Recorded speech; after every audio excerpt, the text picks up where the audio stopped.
Bunker shots are a shot that a lot of amateur golfers struggle with, and it's probably the setup that I see most people get wrong. But with solid fundamentals and a good swing, this should be a pretty straightforward task to get the ball consistently out of the bunker. So a couple of things I need to see in the setup before we start to talk about the swing. The setup for a bunker shot is very different from any other shot in golf. If I was chipping this ball, I would set up really, really close to the ball, with weight on my front leg, with a tiny bit of lean on my club shaft like that. But because we need much more speed, and because we need to deliver the club slightly differently out of the bunker, my setup has to change quite a bit. So what I want to see instead is a really, really wide setup with a ball position that's very far forward and lots of weight that starts and remains on our left leg. And you can see here, as I'm addressing the ball, I'm putting lots of bend into both knees, but particularly into my left knee. That's because to control my low point and to make sure I hit the sand in a consistent place, my weight needs to start and remain on my left leg. So I'm sort of 70-30 weight on my front foot, pushing into my front leg with lots of knee bend, and I'm going to try as I swing the club to not move it from there. So now your body's set up, it's really, really important we set the club up properly too. And a couple of key fundamentals for this are to make sure we've got a really nice open club face, and to make sure we set up to the ball with minimal shaft lean. So you can see how the club is set up here.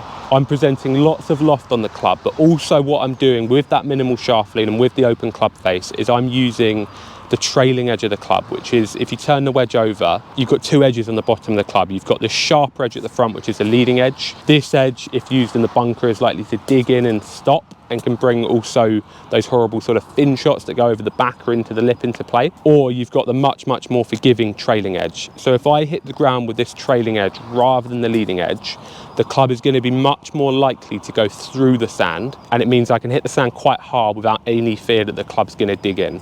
So the way I do that is, again, really open club face, having a shaft that's quite vertical. There might be a little bit of lean, but we don't want to take that too far and start leaning the shaft too much like this, because it just does more work to expose this sharper, less forgiving leading edge. So now we're set up correctly, we've got our body set up, we've got the club set up, we need to talk about the swing, and the swing is very simple here.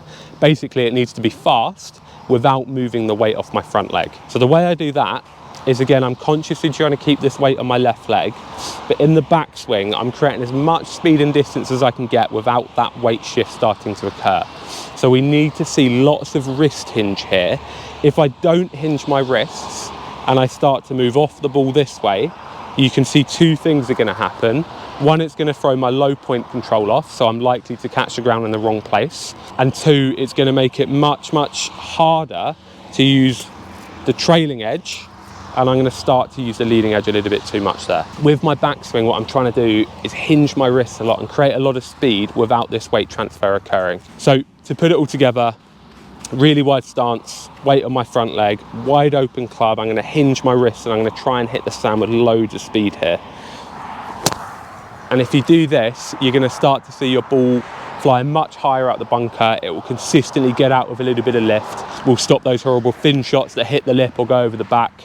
And by not using the leading edge too much, we should stop those duff shots that stay in the bunker.